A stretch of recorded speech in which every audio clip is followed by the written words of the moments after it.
الحمد لله رب العالمين والصلاة والسلام على سيد المرسلين وعلى آله وصحبه أجمعين। আজ দশম তারাবি।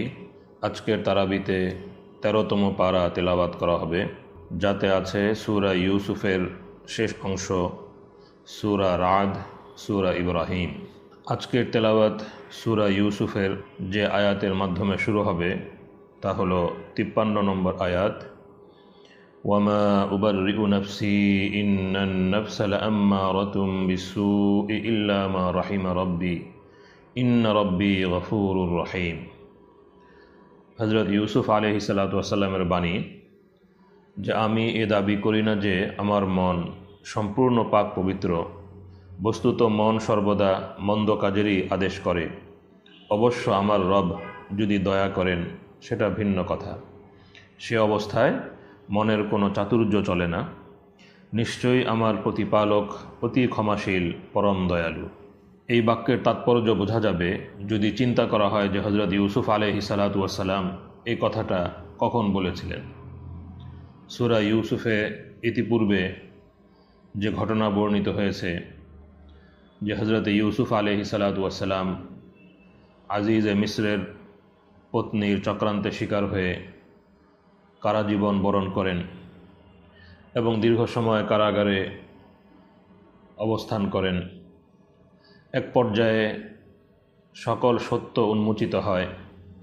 মিশরের বাদশাহ সকল সত্য বুঝতে পারেন এবং সেই নারীরা যারা তাকে প্ররোচিত করেছিল, যাদের ছলনা থেকে তিনি আত্মরক্ষা করেছিলেন এবং যাদের ছলনা থেকে আত্মরক্ষা করার জন্য তিনি কারাজীবন বরণ করেছিলেন, সেই নারীরাই পরিশেষে স্বীকার করতে বাধ্য হয়েছে যে হযরত ইউসুফ আলাইহিসসালাতু ওয়াসসালাম সম্পূর্ণ নির্দোষ, নিষ্কলঙ্ক, নিষ্কলুষ, তার কোনো দোষ নেই। আজিজে মিসর এর পত্নী তার দোষ স্বীকার করতে বাধ্য হয়েছে। এভাবে যখন হযরত ইউসুফ আলাইহিসসালাতু ওয়াসসালামের পবিত্রতা প্রমাণিত হয়ে যায় এবং তিনি কারাগার থেকে বের হয়ে আসেন, সেই মুহূর্তে তিনি নিজের কোনো গৌরব গরিমা প্রচার করেননি, আত্মগর্ব আত্মগরিমামূলক কোনো কথা, কোনো বাক্য তিনি উচ্চারণ করেননি, বরং তিনি আল্লাহ রাব্বুল আলামিনের দয়া এবং তার রহমা, করুণাকেই স্মরণ করেছেন এবং আল্লাহর প্রতি বিনয় প্রকাশ করে তিনি এই বাক্যটি বলেছেন। তো তিনি কোন পর্যায়ের বিনয়ী ছিলেন এবং কেমন ছিল তার আবদিয়ত বা আল্লাহর প্রতি দাসত্ব চেতনার মাত্রা, তা এই আয়াত থেকে বোঝা যায়। তিনি বিনয়ের সাথে বলছেন, আমি যে এই কঠিন ফাঁদ থেকে বেঁচে গেছি এটা আমার কিছু কৃতিত্ব নয়। মন তো আমারও আছে, মন সর্বদা মন্দ কাজেরই উস্কানি দেয়। প্রকৃতপক্ষে এটা আল্লাহ তাআলারই দয়া। তিনি যাকে চান তাকে মনের ছলনা থেকে রক্ষা করেন। আর এটা তো পরিষ্কার কথা যে আল্লাহ তাআলা এই দয়া এবং রহমা সেই ব্যক্তির সাথেই করে থাকেন যে গুনাহ থেকে আত্মরক্ষার জন্য যথাসাধ্য চেষ্টা করে, যেমন হযরত ইউসুফ আলাইহিসসালাতু ওয়াসসালাম করেছিলেন। একেবারে সংকটময় মুহূর্তে তিনি দৌড়ে দরজা পর্যন্ত পৌঁছেছিলেন, সেই সঙ্গে আল্লাহ তাআলার দিকে রুজু হয়ে তার আশ্রয় প্রার্থনা করেছিলেন। তিনি সর্বাত্মক চেষ্টা করেছেন গুনাহ থেকে বেঁচে থাকার। এরপর আল্লাহ পাক তাকে গুনাহ থেকে বাঁচিয়ে রেখেছেন এবং তার পবিত্রতা প্রমাণ করেছেন। সেই সময় তিনি আল্লাহ পাকের এই দয়াকে স্মরণ করে আল্লাহ পাকের রাহমার কথাই উল্লেখ করেছেন এবং নিজের বিনয়, আল্লাহ পাকের রাহমা যদি না হতো তাহলে গুনাহ হয়ে যেতে পারত, মন তো মানুষকে প্ররোচনা দিয়ে থাকে, এই সত্যই তিনি উচ্চারণ করেছেন। তো এখানে যেমন গুনাহ থেকে বেঁচে থাকা, সব রকমের অন্যায় অনাচার থেকে বেঁচে থাকার ক্ষেত্রে নিজের সর্বোচ্চ প্রয়াসকে ব্যয় করা শিক্ষা রয়েছে, ঠিক তেমনিভাবে এই আবদিয়াত এবং এই বিনয়ের শিক্ষাও, এই বাস্তবতা শিক্ষাও রয়েছে যে গুনাহ থেকে বেঁচে থাকা, পাপাচার থেকে বেঁচে থাকা এবং সব রকমের অন্যায় অনাচার থেকে বেঁচে থাকার তৌফিক আল্লাহর পক্ষ থেকে হয়ে থাকে, আল্লাহর দয়াই সম্পন্ন হয়ে থাকে। বাণীর মাধ্যমেই আজকের তেলাওয়াতের সূচনা এবং এরপর ঘটনা সামনে এগিয়ে চলেছে। হযরত ইউসুফ আলাইহিসসালাতু ওয়াসসালাম মিশরের বাদশাহের অত্যন্ত আস্থাভাজন হয়েছেন। তার জ্ঞান প্রজ্ঞা, তার আমানতদারি, তার যোগ্যতা ইত্যাদির কারণে ধীরে ধীরে গোটা মিশরের শাসন ক্ষমতা মিশরের বাদশাহ তার হাতেই অর্পণ করেছেন। কোনো কোনো রেওয়ায়তে পাওয়া যায় যে মিশরের বাদশাহ তার হাতে ইসলাম কবুল করেছেন। তো এরপর ঘটনা এগিয়ে চলেছে এবং একটা পর্যায়ে ইউসুফ আলাইহিসসালাতু ওয়াসসালাম যে স্বপ্ন দেখেছিলেন যে প্রবল দুর্ভিক্ষ দেখা দেবে, বাস্তবেও তা হলো। 7 বছরের দীর্ঘ দুর্ভিক্ষ দেখা দিল। মিশর এবং তার আশপাশের সকল অঞ্চল সেই দুর্ভিক্ষের শিকার হয়ে পড়ল।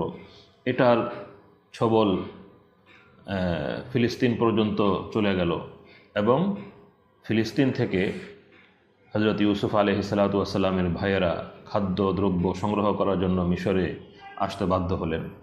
তো এখানে সুরাতে সেই ঘটনাগুলো বর্ণিত হয়েছে। তারা এলেন, তাদের সঙ্গে সাক্ষাৎ হলো, তিনি তাদেরকে খাদ্যদ্রব্য দিয়ে দিলেন এবং পরবর্তীতে তার সহোদর ভাই বিনিয়ামিনকেও নিয়ে আসার জন্য তাদেরকে উৎসাহিত করলেন। দ্বিতীয় সফরে যখন তার ভাইয়েরা বিনিয়ামিনকে নিয়ে মিশরের দিকে আসছিলেন, ওই সময়ে হজরত ইয়াকুব আলাইহিসসালাতু ওয়াসসালাম তাদেরকে যে উপদেশ করেছিলেন সেই উপদেশ 67 নম্বর আয়াতে বর্ণিত হয়েছে। খুবই তাৎপর্যপূর্ণ কথা।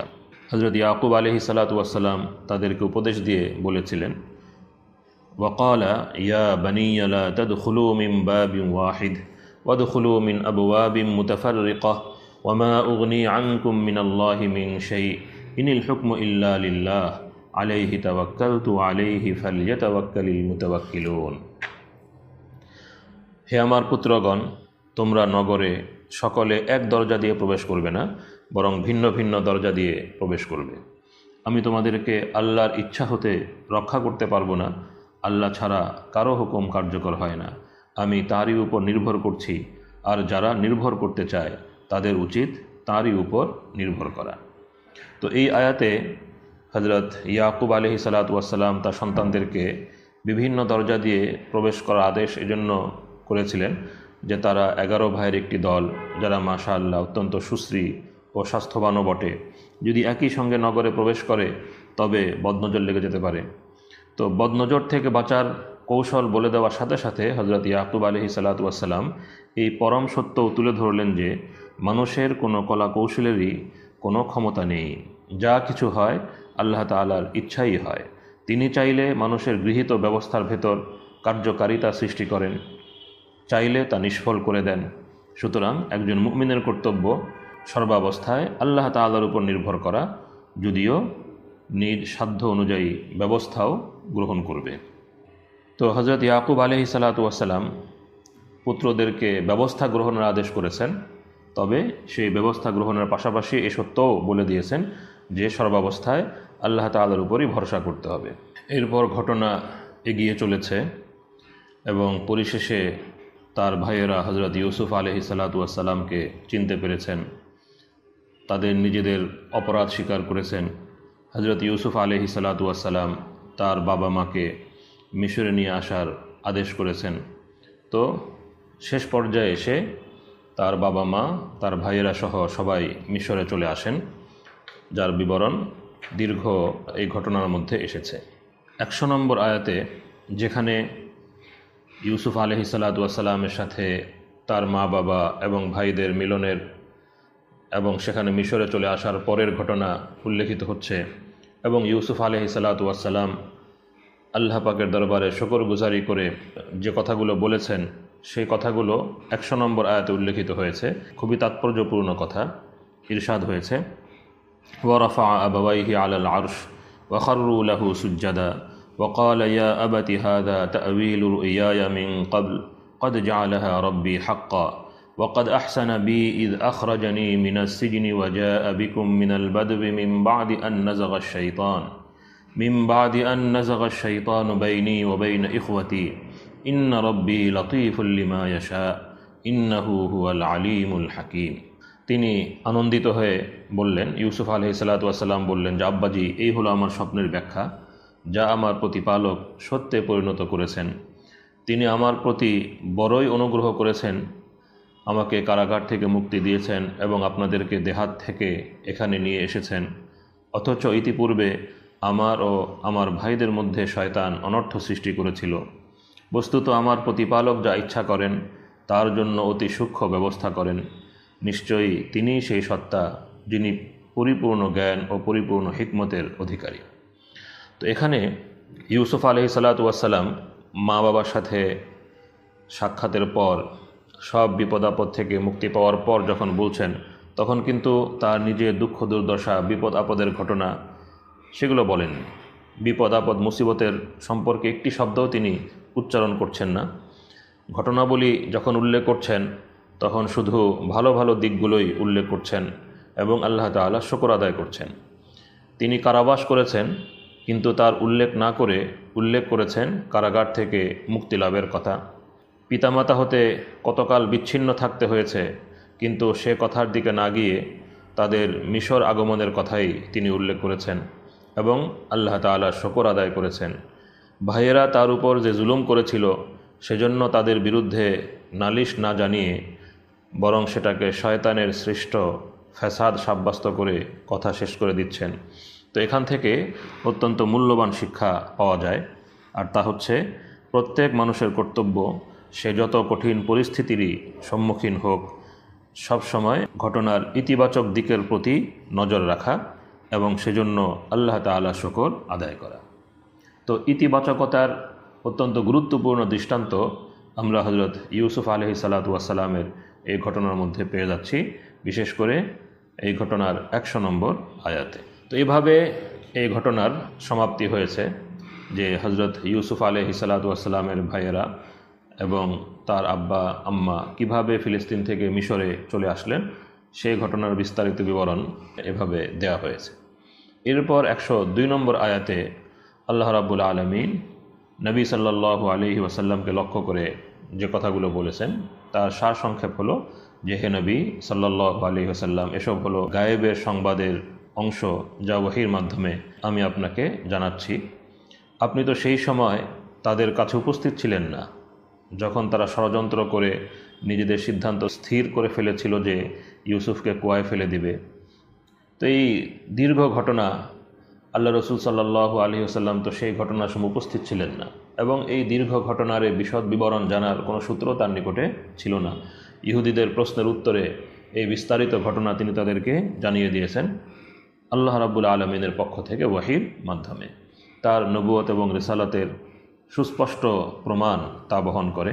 কিন্তু এরপরও অধিকাংশ লোক ঈমান আনার নয়, তাতে আপনার অন্তর যতই তাদের ঈমান কামনা করুক না কেন, আপনি তো এই তাবলীগের বিনিময়ে, প্রচার কার্যের বিনিময়ে তাদের নিকটে কোনো পারিশ্রমিক চান না। এটা তো শুধু কল্যাণকামিতা। এই কোরআন হলো নিখিল বিশ্বে সকলের জন্য এক উপদেশ বার্তা।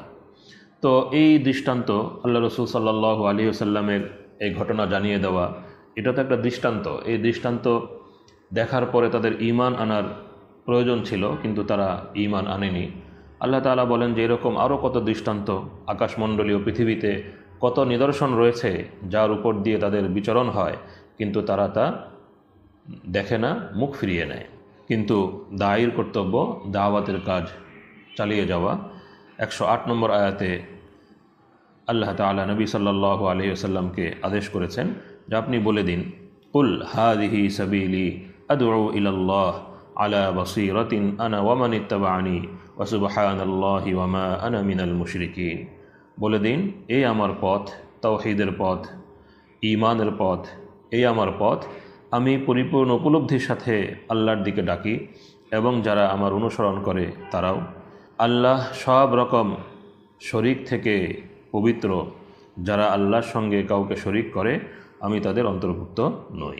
আয়াতের শেষে 111 নম্বর আয়াতে আল্লাহ রাব্বুল আলামিন ইরশাদ করেছেন যে লাকাদ কানা ফি কাসাসিহিম ইবরাতুল লিউলিল আলবাব মা কানা হাদিসান ইফতারা ওয়ালাকিন তাসদীকাল্লাযী বাইনা ইয়াদাইহি ওয়া তাফসীলা কুল্লি শাই ওয়া হুদান ওয়া রাহমাতাল লিকাওমি ইউমিনুন।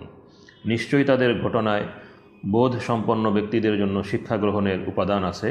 এটা এমন কোনো বাণী নয় যা মিছামিছি গড়ে নেওয়া হয়েছে, বরং এটা এর পূর্ববর্তী কিতাবসমূহের সমর্থক, সব কিছুর বিশদ বিবরণ এবং যারা ঈমান আনে তাদের জন্য হেদায়েত ও রহমতের উপকরণ।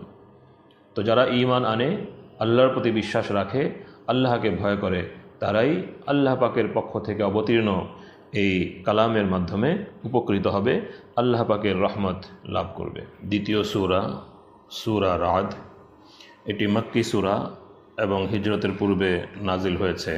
পূর্ববর্তী সূরা অর্থাৎ সূরা ইউসুফের শেষের দিকে 105 নম্বর আয়াতে আল্লাহ তাআলা ইরশাদ করেছিলেন যে আকাশমণ্ডলীয় পৃথিবীতে আল্লাহ তাআলার একত্ব ও তার অপার শক্তি সম্পর্কে বহু সুস্পষ্ট নিদর্শন বিরাজ করছে, কিন্তু কাফেররা সেদিকে লক্ষ্য না করে বরং তা থেকে মুখ ফিরিয়ে রেখেছে।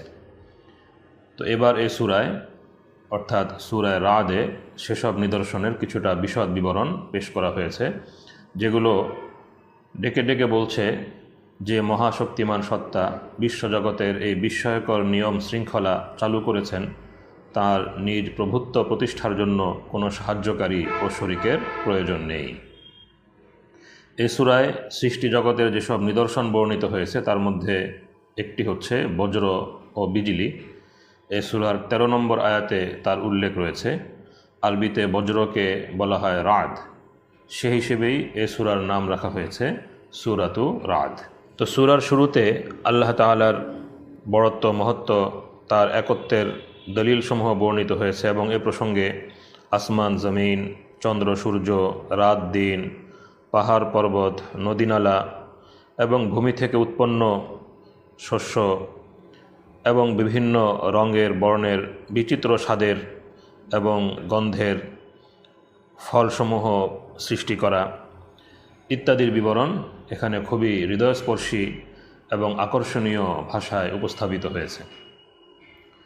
এ প্রসঙ্গে তাসখীর শব্দটি উল্লেখিত হয়েছে। সাখারা, আল্লাহ তাআলা এই জগৎ মহাজগৎকে এবং এই জগতের সকল সৃষ্টি মাখলুকাতকে মানব জাতির জন্য অনুকূল করে দিয়েছেন। তাদের প্রয়োজন পূরণের জন্য এই সব কিছুকে আল্লাহ তাআলা অনুকূল করে দিয়েছেন, তাদের সেবায় নিয়োজিত রেখেছেন, যে এর কোনো ব্যত্যয় ঘটে না। তো একজন বুদ্ধিমান, একজন বুদ্ধিসম্পন্ন মানুষের চিন্তা করা উচিত চন্দ্র সূর্য এবং এত বিশালাকার সৃষ্টি তার সেবায় কেন নিয়োজিত রয়েছে। তার মানুষের নিজের উপর যদি বড় কোনো কাজ ন্যস্ত না থাকে, তাহলে চাঁদ সূর্যের মতো এত বড় বড় সৃষ্টির কী ঠেকা পড়ল যে তারা স্বতন্ত্রভাবে মানুষের সেবায় নিয়োজিত থাকবে। তো মানুষের চিন্তা করা উচিত যে গোটা জগৎ মহাজগৎকে আল্লাহ তাআলা যে মানুষের প্রয়োজন পূরণের অনুকূল করে দিয়েছেন, নিশ্চয়ই মানুষের জন্য কর্তব্য ও করণীয় রয়েছে। সেই কর্তব্য হলো ওমা খালাকতুল জিন্না ওয়াল ইনসা ইল্লা লিয়াবুদুন। আল্লাহ রাব্বুল আলামিনের এক আল্লাহর ইবাদত করা, তার ফরমাবরদারি করা, এটা হলো মানুষের কর্তব্য।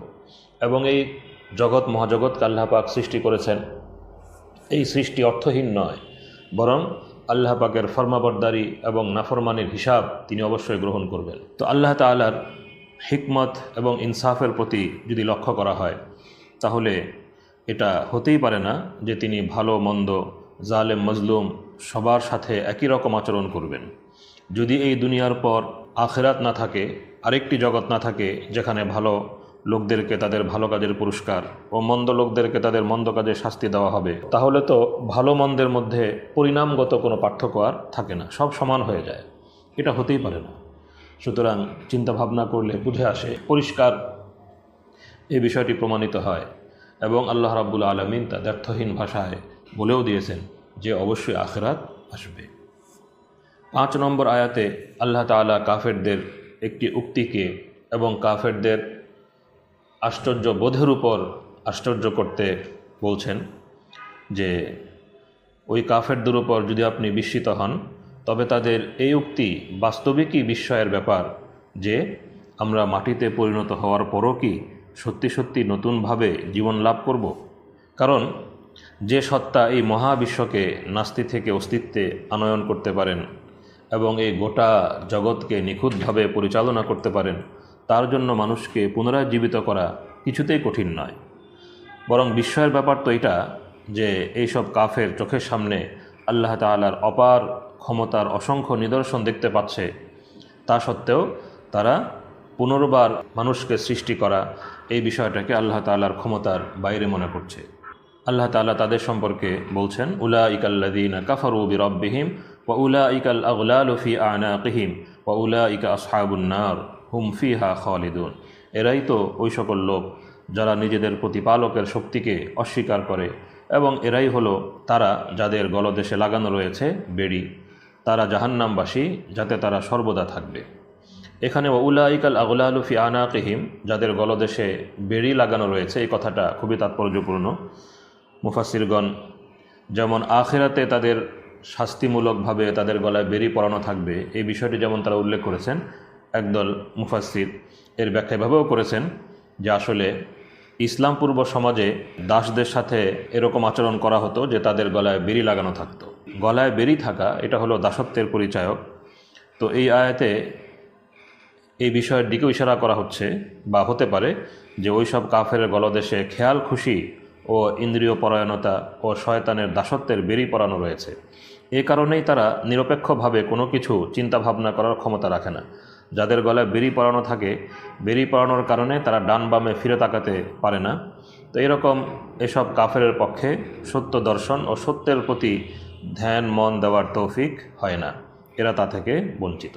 তো যারা তাদের বুদ্ধি বিবেককে কাজে লাগায় এবং সেই বুদ্ধি বিবেচনার প্রতিফলন তাদের কর্মজীবনে ঘটে, তাদের পরিচয় আল্লাহ রাব্বুল আলামিন 19 থেকে 22 নম্বর আয়াতে দান করেছেন এবং তাদেরকে উলুল আলবাব, বুদ্ধিমান বলে অভিহিত করেছেন। আল্লাহ তাআলা ইরশাদ করেন, ইন্নামা ইয়াতাযাক্কারু উলুল আলবাব। আল্লাহ পাকের নিদর্শনসমূহ থেকে, আল্লাহ পাকের আদেশ নিষেধ থেকে শুধু তারাই উপদেশ গ্রহণ করে, শিক্ষা গ্রহণ করে যারা বোধ বুদ্ধির অধিকারী। তাদের পরিচয় কি? তাদের পরিচয় হলো الذين يوفون بعهد الله ولا ينقضون الميثاق والذين يصلون ما أمر الله به أن يوصل ويخشون ربهم ويخافون سوء الحساب والذين صبروا ابتغاء وجه ربهم وأقاموا الصلاة وأنفقوا مما رزقناهم سرا وعلانية ويدرؤون بالحسنة السيئة أولئك لهم عقبى الدار। এখানে প্রকৃত বুদ্ধিমানদের 8টি বৈশিষ্ট্য আল্লাহ তাআলা উল্লেখ করেছেন। প্রথম বৈশিষ্ট্য হলো তারা আল্লাহর সাথে কৃত অঙ্গীকারকে পূরণ করে এবং সেই অঙ্গীকারকে ভঙ্গ করে না। দ্বিতীয়ত, যে সকল সম্পর্ক রক্ষা করতে আল্লাহ তাআলা আদেশ করেছেন তা তারা রক্ষা করে, তা ভঙ্গ করে না। তো এই দ্বিতীয় বৈশিষ্ট্যের মধ্যে আত্মীয় স্বজনের হক আদায় যেমন অন্তর্ভুক্ত, ঠিক তেমনিভাবে দ্বীনি সম্পর্কের কারণে যে সকল অধিকার, যে সকল হক তৈরি হয় সেগুলো পালন করাও এর অন্তর্ভুক্ত। সুতরাং আল্লাহ তাআলা যত নবী রাসূলের প্রতি ঈমান আনার হুকুম দিয়েছেন তারা তাদের প্রতি ঈমান আনে এবং যাদের আনুগত্য করার আদেশ করেছেন তাদের আনুগত্যও তারা করে। তৃতীয় বৈশিষ্ট্য, তারা তাদের রবকে ভয় করে। চতুর্থ বৈশিষ্ট্য, তারা মন্দ পরিণাম, মন্দ হিসাবকে ভয় করে। পঞ্চম বৈশিষ্ট্য, তারা আল্লাহ তাআলা সন্তুষ্টির জন্য সবর অবলম্বন করে, অর্থাৎ আল্লাহ পাকের বিধান পালন করার ক্ষেত্রে অটল অবিচল থাকে, গুনাহ থেকে বেঁচে থাকার ক্ষেত্রে তারা অটল অবিচল থাকে এবং সংযত থাকে, আর বিপদ আপদ মুসিবতে তারা ধৈর্য ধারণ করে, আল্লাহ পাকের ফয়সালায় সন্তুষ্ট থাকে। ষষ্ঠ বৈশিষ্ট্য, তারা নামাজ কায়েম করে। সপ্তম বৈশিষ্ট্য, আল্লাহ তাআলার প্রদত্ত সম্পদ থেকে গোপনে ও প্রকাশ্যে ব্যয় করে। অষ্টম বৈশিষ্ট্য, তারা মন্দের দুর্ব্যবহারের প্রতিরোধ করে সদ্ব্যবহার দ্বারা, অর্থাৎ অন্যের দুর্ব্যবহারের বিনিময়ে তারা সদ্ব্যবহার করে। কোরআনে কারিমে এই সদ্ব্যবহারকে বলা হচ্ছে দুর্ব্যবহার প্রতিরোধ করা, অর্থাৎ এর মাধ্যমে তারা দুর্ব্যবহারের জবাব দিয়ে থাকে। তো তারা ঈমান, আমল, আখলাক সব দিক থেকে উন্নত হয়ে থাকে। মূলত এই রকমের জীবন, চরিত্র, কর্মের যারা অধিকারী তারাই উলুল আলবাব, তারাই বুদ্ধিমান, তারাই আখিরাতে সফল হবে। আল্লাহ তাআলা তাদের সম্পর্কে বলেন, উলাইকা লাহুম উকবাদ দার, প্রকৃত নিবাসে উৎকৃষ্ট পরিণাম তাদেরই জন্য। তো তারা পরিণাম সচেতন এবং উৎকৃষ্ট পরিণামের জন্য যে ধরনের ব্যক্তিত্ব, যে ধরনের কর্ম ও জীবন গঠন করা প্রয়োজন, যে চিন্তা চেতনা, যে বিশ্বাস প্রয়োজন, তারা সেই চিন্তা চেতনা, সেই বিশ্বাস, সেই কর্ম এবং জীবনকে গঠন করে এবং সে পথেই তারা পরিচালিত হয়। আল্লাহ তাআলা 27 থেকে 28 নম্বর আয়াতে এই বাস্তবতা পরিষ্কার করে দিয়েছেন যে হেদায়েত সেই পায় যে আল্লাহমুখী হয়। ওয়াহদি ইলাইহি মান আনাব আল্লাযীনা আমানু ওয়া তাতমাইন্নু কুলুবুহুম বিযিকরিল্লাহ আলা বিযিকরিল্লাহি তাতমাইন্নুল কুলুব। যারা আল্লাহ অভিমুখী হয়, আল্লাহ সন্তুষ্টি পেতে চায়, আল্লাহকে ভয় করে, আল্লাহ পাক তাদেরকে হেদায়েত দান করেন। তো এরকমের মানুষ ঈমান আনার পরে ঈমানের দাবি মোতাবেক কাজ করেন, আল্লাহ তাআলার জিকির ও স্মরণ দ্বারা তারা প্রশান্তি লাভ করেন। ফলে কোনো রকমের সংশয় সন্দেহ দ্বারা তারা যন্ত্রণা ক্লিষ্ট হন না। তারা সর্বাবস্থায় আল্লাহ তাআলার প্রতি আত্মনিবেদিত থাকেন, সব হালেই সন্তুষ্ট থাকেন।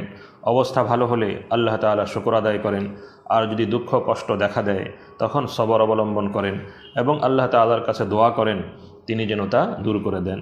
তারা এই ভেবে স্বস্তিবোধ করেন যে দুঃখ যতক্ষণ থাকবে তা আল্লাহ তাআলার হিকমতের অধীন, কাজেই সে ব্যাপারে আমার কোনো অভিযোগ নেই। এভাবে কষ্টের অবস্থায়ও তার মানসিক স্বস্তি থাকে। এর দৃষ্টান্ত হলো অপারেশন। যদি চিকিৎসা স্বার্থে কারো অপারেশনের দরকার হয় তবে কষ্ট সত্ত্বেও সে এই ভেবে শান্তি বোধ করে যে এ কাজটি তার জন্য উপকারী, তার স্বার্থের অনুকূল, এতে তার রোগ ভালো হওয়ার আশা আছে। তো আল্লাহ তাআলা স্মরণে মুমিনদের অন্তর প্রশান্ত থাকে এবং তারা আল্লাহরই উপর নির্ভর করে। তো এই অন্তরের প্রশান্তির চেয়ে বড় সম্পদ দুনিয়াতে আর কি হতে পারে।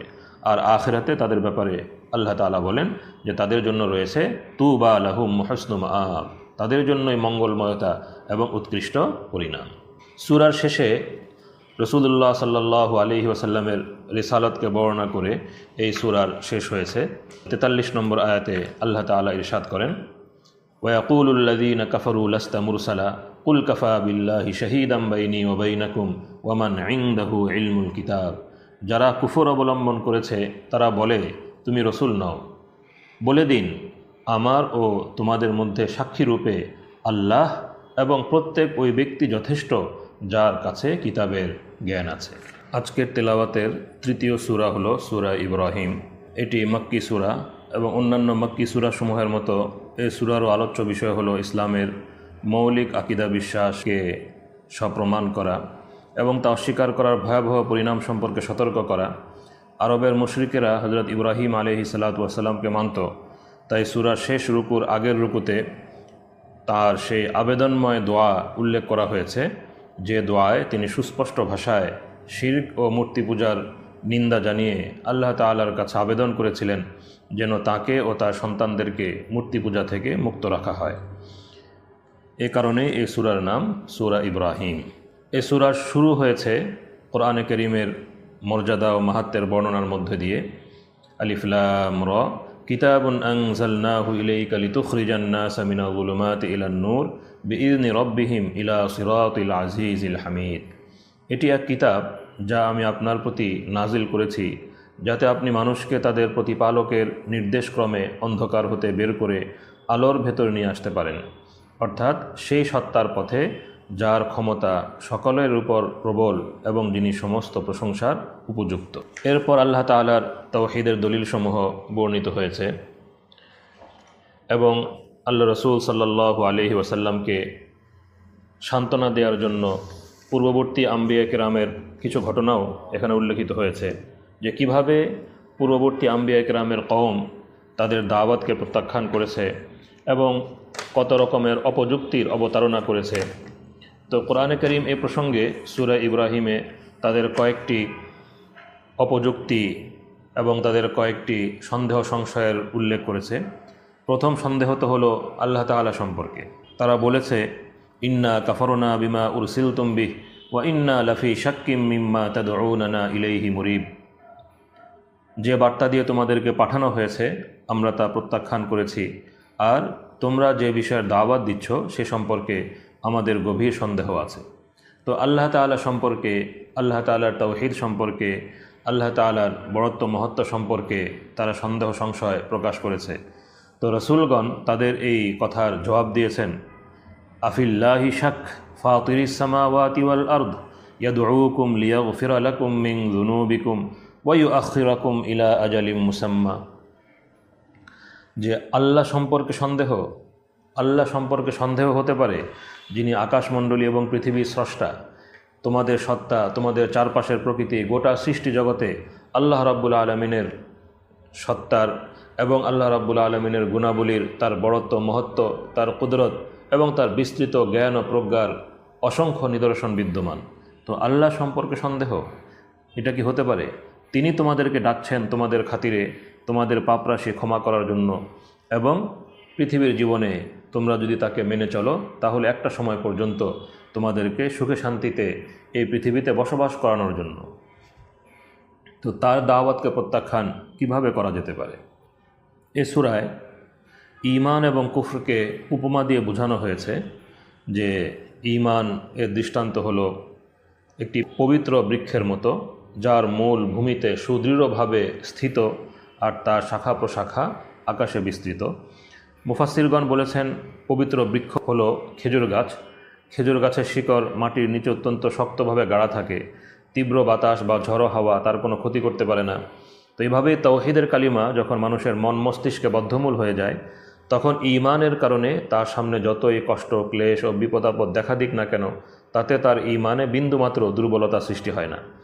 নবী সাল্লাল্লাহু আলাইহি ওয়াসাল্লামের সাহাবায়ে কেরামকে কত রকমের কষ্টই না দেওয়া হয়েছে, কিন্তু তাদের অন্তরে তাওহীদের যে কালিমা বাসা বেঁধেছিল বিপদাপদের ঝড়ো ঝঞ্ঝায়, তাতে এতটুকু কাঁপনও ধরেনি। আয়াতে খেজুর গাছের দ্বিতীয় বৈশিষ্ট্য বলা হয়েছে, তার শাখা প্রশাখা আকাশের দিকে বিস্তৃত থাকে এবং ভূমির মলিনতা থেকে দূরে থাকে। এভাবেই মুমিনের অন্তরে যখন তাওহীদের কালিমা বদ্ধমূল হয়ে যায়, তখন তার সমস্ত শাখা প্রশাখা অর্থাৎ সৎকর্মসমূহ দুনিয়াদারির মলিনতা থেকে মুক্ত হয়ে আসমানের দিকে চলে যায় এবং আল্লাহ তাআলার কাছে পৌঁছে যায়, তার সন্তুষ্টি হাসিল করে নেয়। পক্ষান্তরে কুফরি কালিমা হলো এক নিকৃষ্ট গাছ, যার কোনো মজবুত শিকড় নেই। তা ঝোপঝাড়ের মতো আপনা আপনি জন্ম নেয়, আর যে কেউ ইচ্ছা তা অনায়াসেই উপড়ে ফেলতে পারে। তো ঠিক এরকম কুফরি আকিদা বিশ্বাসের যুক্তি প্রমাণগত কোনো ভিত্তি থাকে না, অতি সহজেই তা রদ হয়ে যায়। তো সম্ভবত মুসলমানদেরকে সান্ত্বনা দেওয়া হয়েছে যে কুফর ও শিরকের যে আকিদাসমূহ বর্তমানে মুসলমানদের পথকে সংকীর্ণ করে রেখেছে, সেদিন খুব দূরে নয় যেদিন এগুলো ঝোপঝাড়ের মতো উপরে ফেলা হবে। হযরত ইব্রাহিম আলাইহিস সালাতু ওয়াস সালামের আবেদনপূর্ণ দোয়া এই সূরাতে বর্ণিত হয়েছে, যে দোয়াতে তিনি তাওহীদের কথাই উল্লেখ করেছেন, মক্কা নগরীর জন্য দোয়া করেছেন এবং তার খানদানের জন্য রহমত এবং বরকতের দোয়া করেছেন। এই সূরার শুরু যেমন কোরআনে কারীমের মর্যাদা ও মাহাত্ম্যের আলোচনার মাধ্যমে শুরু হয়েছিল, এই সূরার শেষও হয়েছে কোরআনে কারীমের মর্যাদা এবং কোরআনে কারীমের বৈশিষ্ট্যের বর্ণনার মাধ্যমে। 52 নম্বর আয়াতে বলা হয়েছে, হাদা বালাগুল লিন্নাস ওয়ালিয়ুনযারু বিহি ওয়ালিয়ালামু আন্নামা হুয়া ইলাহু ওয়াহিদুন ওয়ালিয়াযাক্কারা উলুল আলবাব। এটা সমস্ত মানুষের জন্য এক বার্তা এবং এটা এই জন্য দেয়া হচ্ছে যাতে এর মাধ্যমে তাদেরকে সতর্ক করা হয় এবং যাতে তারা জানতে পারে সত্য মাবুদ শুধু একজনই, এবং যাতে বোধ সম্পন্ন ব্যক্তিগণ উপদেশ গ্রহণ করতে পারে। আল্লাহ তাআলা আমাদেরকে কোরআনে কারীম বর্ণিত উলুল আলবাব বুদ্ধিমান মানুষের অন্তর্ভুক্ত হওয়ার এবং শুভ পরিণামের অধিকারী হওয়ার, কোরআনের আলো গ্রহণ করার, জীবনকে আলোকিত করার তৌফিক